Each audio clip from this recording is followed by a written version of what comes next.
The growing impacts from Hurricane Lane. This is going to be a marathon-based event. Bottom line is we're going to see torrential rains occur for the next 48 to 72 hours, and we hope that all the citizens within Hawaii are heeding the warnings that local and state officials are putting out. Bottom line is that we continue to make sure that we're properly pre-positioned and understanding situational awareness as the system continues to impact Hawaii.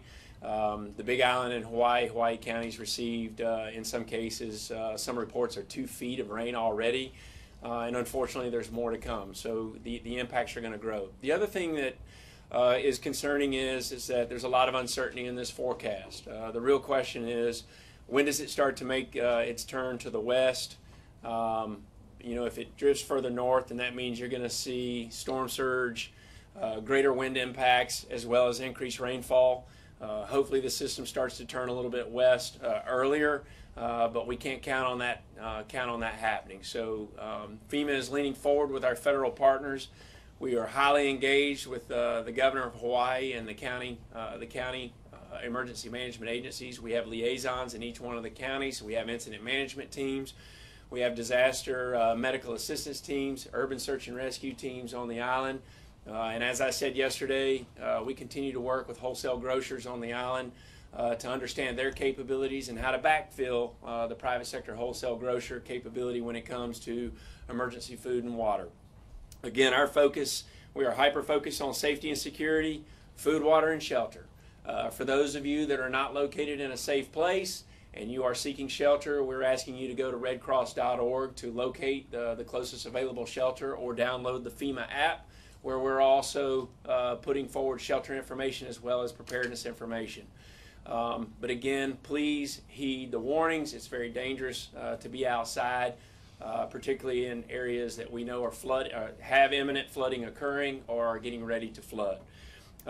As the system passes through, we will be working very closely with Hawaii to not only continue the safety, security, food, water, and shelter mission, but also very quickly understand the impacts to energy lifelines, communications, transportation, and health and medical critical lifelines.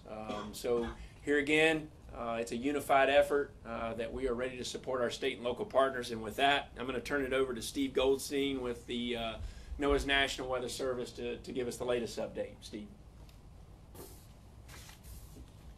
Okay, the latest advisory issued from the Central Pacific Hurricane Center, 8 o'clock Eastern Time, 2 o'clock Hawaii time, still has Hurricane Lane remaining a powerful Category 3 hurricane with winds of 120 miles an hour.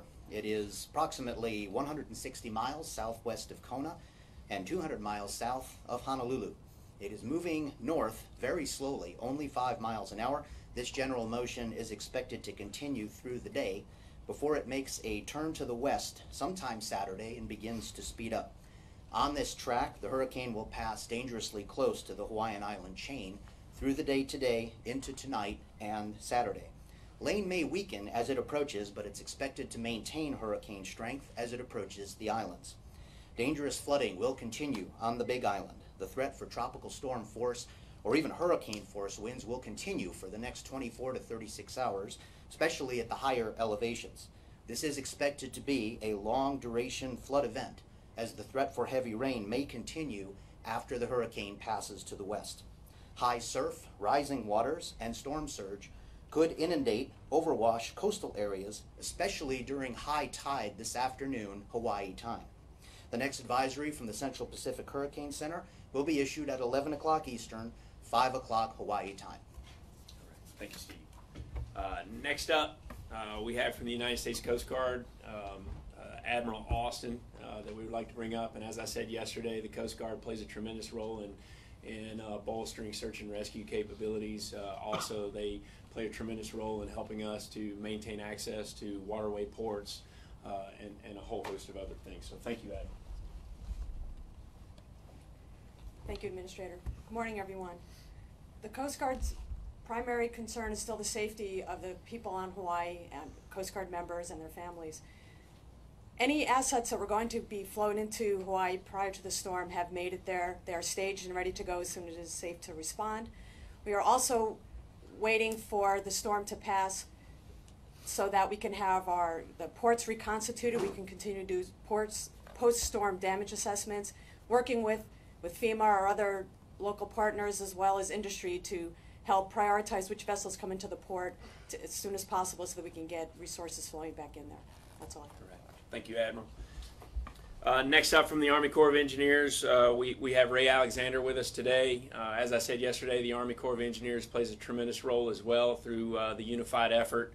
Not only will they help with the emergency power mission, helping HECO, the private power industry that runs power on the island with emergency power, but they also help us to understand risk analysis when it comes to waterways, canals, dams, and bridges. So thank you, Ray.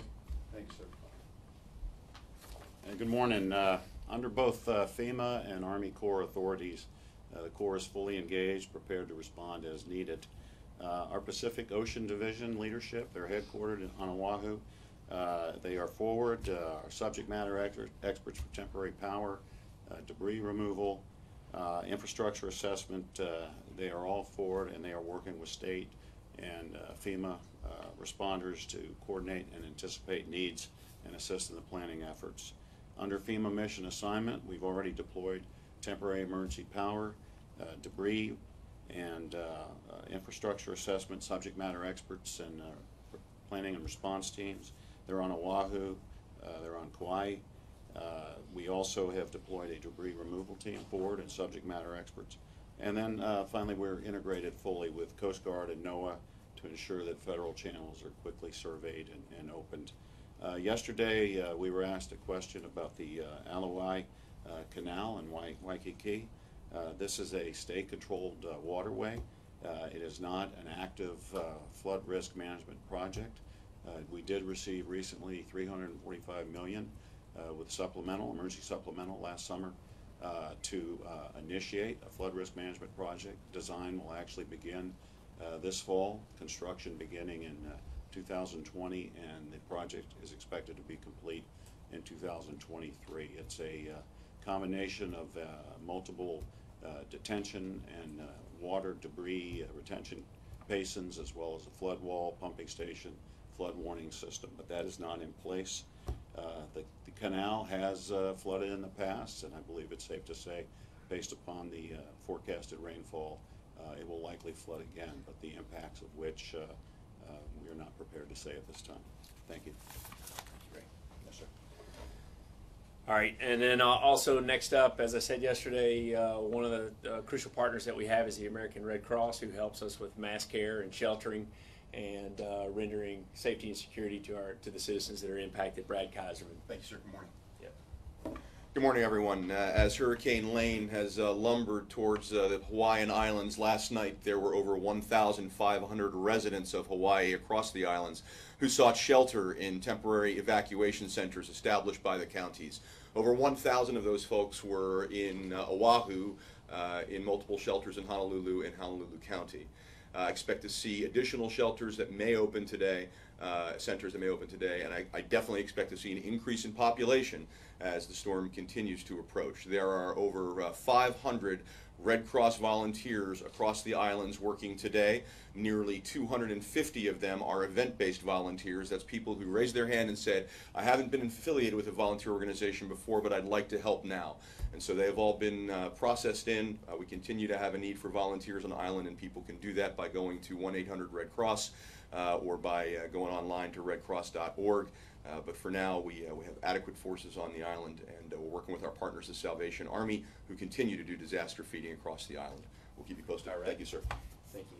And I think it's worthwhile mentioning here again, disaster response is a whole community obligation, not just FEMA's obligation, but it also goes down to the citizen being appropriately prepared. So if you're looking to get involved, and here again, it's been it's a critical component of the whole community, neighbor helping neighbor. If you're looking to get involved, we would ask you to also visit nvoad.org, nvoad.org. So with that, we'll stop and take any questions you may have.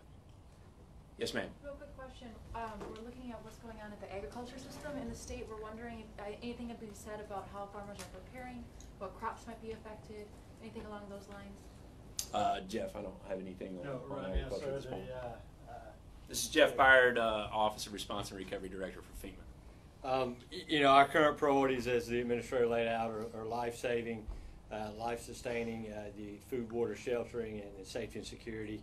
You know, obviously, we want all to be prepared, both in the business sector and in the agricultural sector. However, you know, that's our primary focus. We do have USDA, you know, with us, one of our emergency support function partners. So we will check with the appropriate agency on that. But however, we want to focus our efforts on saving lives and then making sure that we have adequate food, water, and sheltering. And then at the as we go post-storm, we'll start doing the assessments in that sense. Thank you, Jeff. Yes. Next question? Yes, ma'am. The power outage, I think you had mentioned that temporary power was put in place already.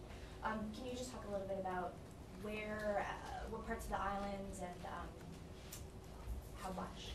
No, what we have in place are temporary power subject matter experts and planning response teams. So they are forward. They're working with state, local officials and identifying the requirements so that as we get mission assignment to actually begin installation of generators, we're prepared to do that. Okay. In line with that question, I think it's very important to point out here again, HECO, which is Hawaii's private power company, that is largely in charge of restoring power, not FEMA, not the Army Corps of Engineers. Our mission is designed to backfill their capability. So for example, we mobilize a lot of generator capability that we have ready to go to support critical infrastructure until the power is turned back on. And then when it comes to HECO, typically the well-organized power companies have robust mutual aid agreements in place, and the role that the federal government plays in that is helping them to facilitate those mutual aid agreements, such as getting equipment and teams from CONUS United States into the ports, into the waterways, so that they can deploy out. But we have verified with HECO that they do have very strong reserves when it comes to equipment and supplies to be able to quickly fix the energy grid. But here again, let's set expectations. They're called disasters because stuff is broken after the fact, and citizens need to realize that we're looking at major hurricane impacts and things are going to break, and we need to set the expectations that the power could go off for quite some time, and the infrastructure is going to be heavily impacted. Next question. Okay, thank you folks.